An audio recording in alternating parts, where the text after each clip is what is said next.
Cuando vimos anteriormente la doctrina de la Trinidad, mencioné como la mayor preocupación para la iglesia primitiva teológicamente era establecer una comprensión clara del retrato bíblico de Jesús, donde por un lado la deidad y la humanidad de Cristo fueron declaradas y la unidad de Dios fue preservada.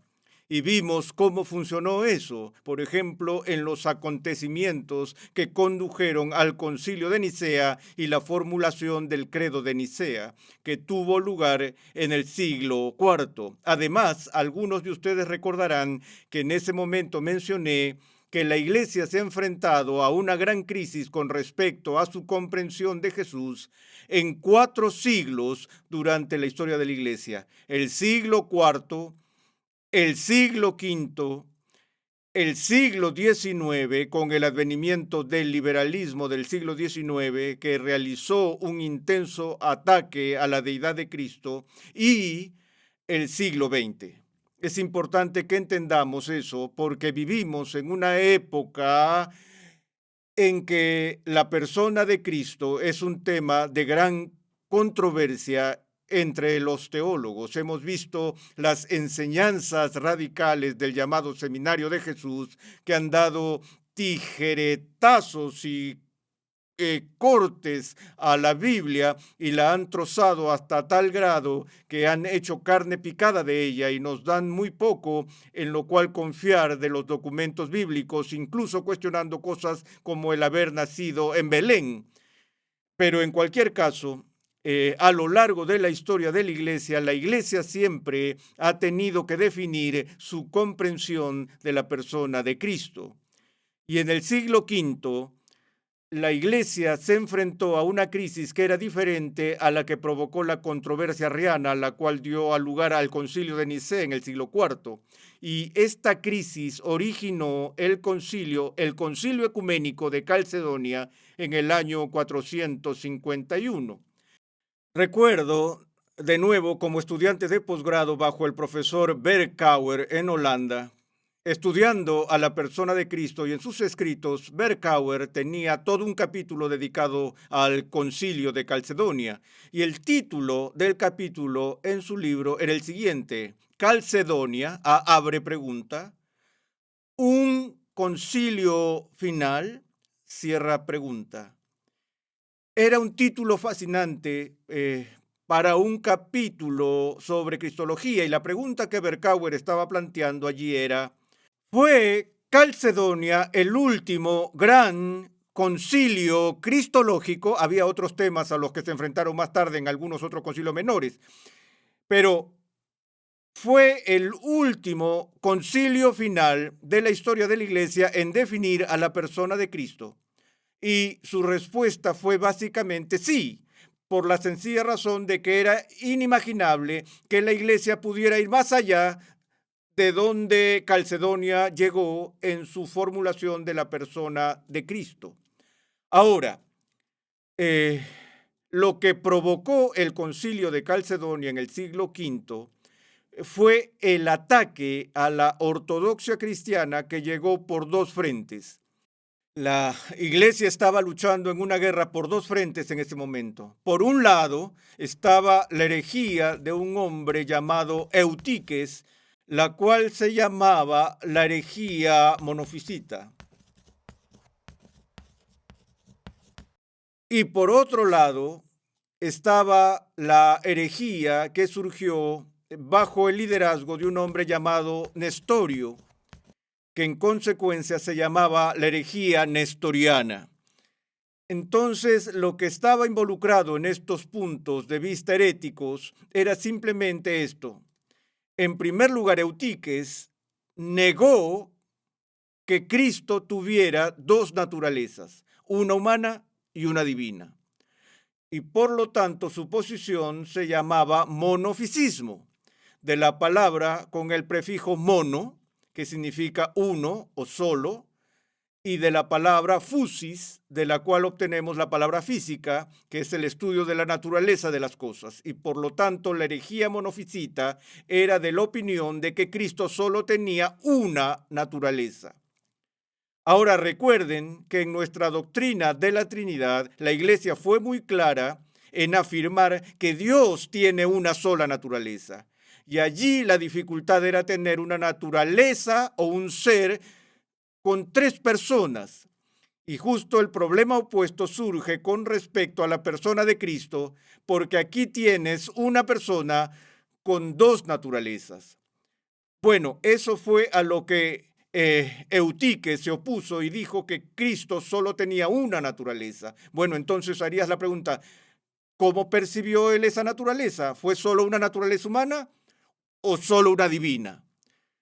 Porque había habido anteriores a Eutiques quienes habían argumentado que Cristo tenía una sola naturaleza, aquellos que decían que él era simplemente humano, sin deidad, y otros que argumentaban que era completamente divino, como los docetistas, quienes negaban su verdadera humanidad. Bueno, podría pensar que Eutiques estaría en uno de esos dos campos, pero por desgracia, ese no es el caso. Lo que Eutiques formuló fue la idea de que Cristo tenía una sola naturaleza teantrópica. Tomemos unos minutos para definir esta palabra compleja, teantrópica, porque no es una palabra que se escucha todos los días.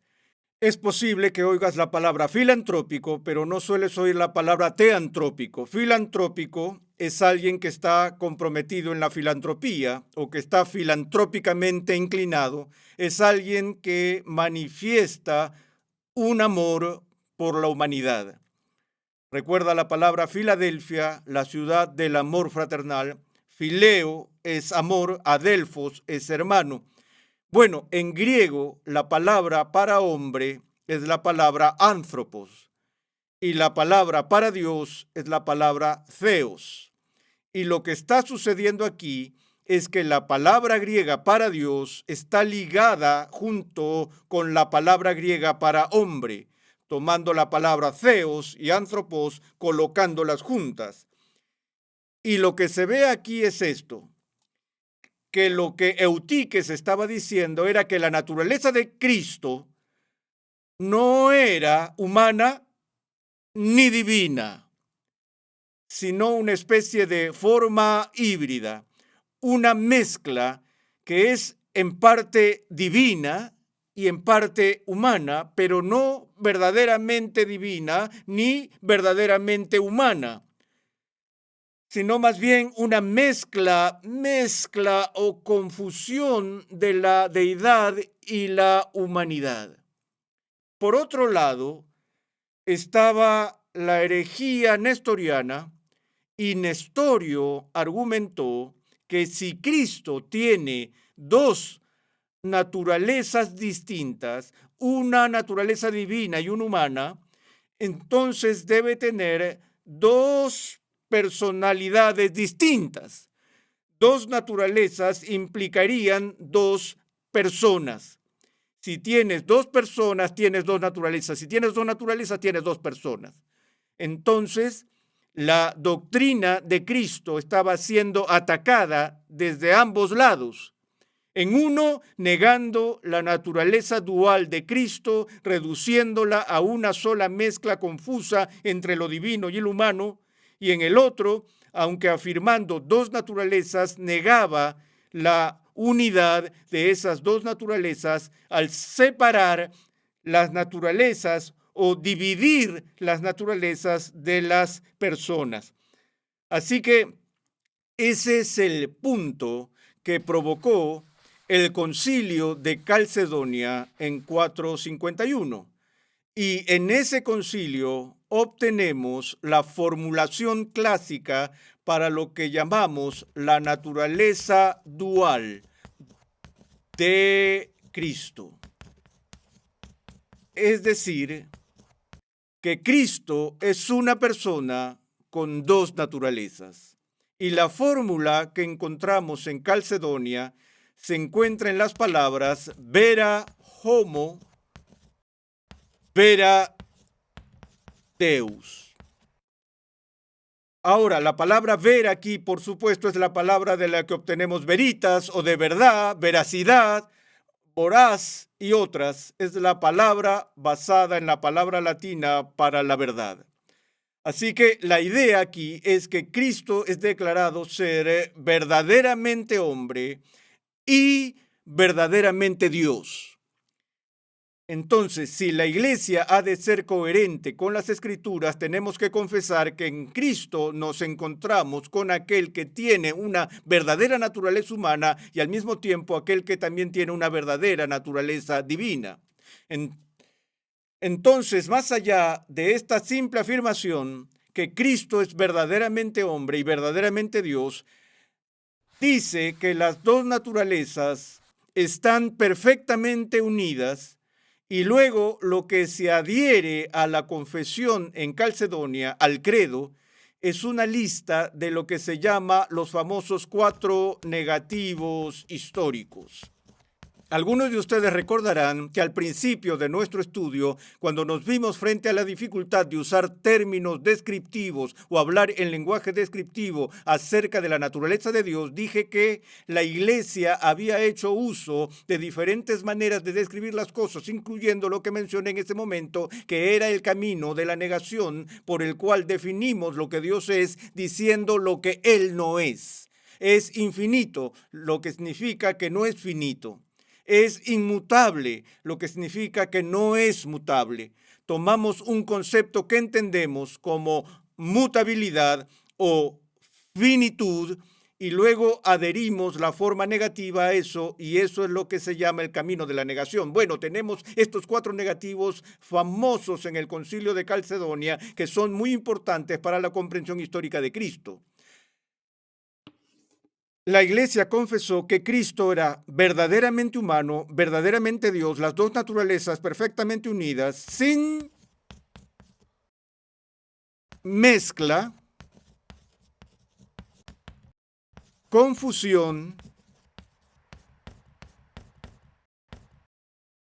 separación o división.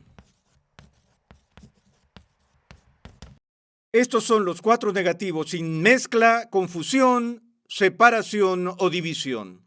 En la primera parte de la fórmula, obviamente, lo que está a la vista es la enseñanza herética de Eutiques en su herejía monofisita, diciendo que las dos naturalezas, la divina y la humana, no se mezclan, ni se confunden, ni se fusionan de tal manera que se tiene una naturaleza humana deificada o una naturaleza divina humanizada. La naturaleza humana es siempre humana, sometida a las limitaciones normales de la humanidad. La naturaleza divina es siempre divina. No se mezcla con 1 kilo de carne o 1 kilo de humanidad. No es que de repente la mente divina pierde su omnisciencia en la encarnación. La mente divina lo sabe todo, pero la mente humana no.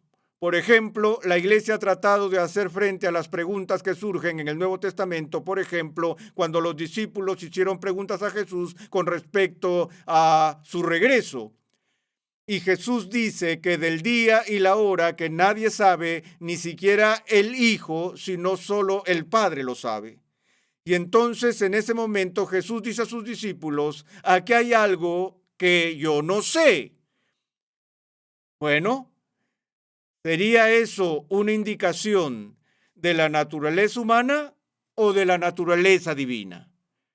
La gente lucha con esto. Por un lado, cuando miramos la vida de Jesús, tal como se muestra para nosotros en las páginas de las Escrituras, ciertas cosas son fáciles. Cuando vemos que Jesús está sudando en el jardín de Getsemaní, esa es una manifestación humana. Es decir, el sudor es algo que esperas de Dios.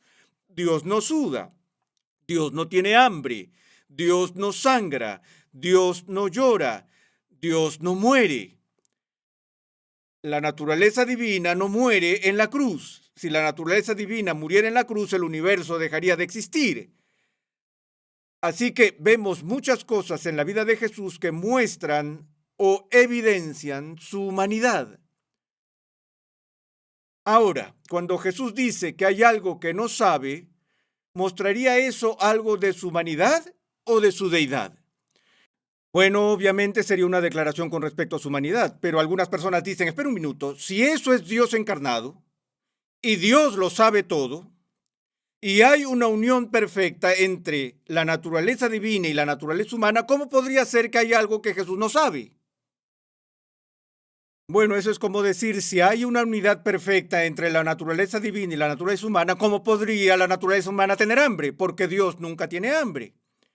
De nuevo, a lo que tenemos que llegar aquí es que la Iglesia dice que es absolutamente importante distinguir entre la naturaleza divina y la naturaleza humana, a fin de que no las confundamos y las mezclemos de tal manera que oscurezca la realidad, ya sea de la naturaleza divina o de la naturaleza humana. Y de la misma manera, tan pronto como empiezo a hablar de distinguir las dos naturalezas, tengo algunos amigos que se me acercan y me dicen, eres un nestoriano, porque estás dividiendo o separando las dos naturalezas. Cuando tú dices, sí, que en su naturaleza humana Jesús no sabía el día y la hora, ¿no estás separando su naturaleza humana de su naturaleza divina? Digo, no, los estoy distinguiendo.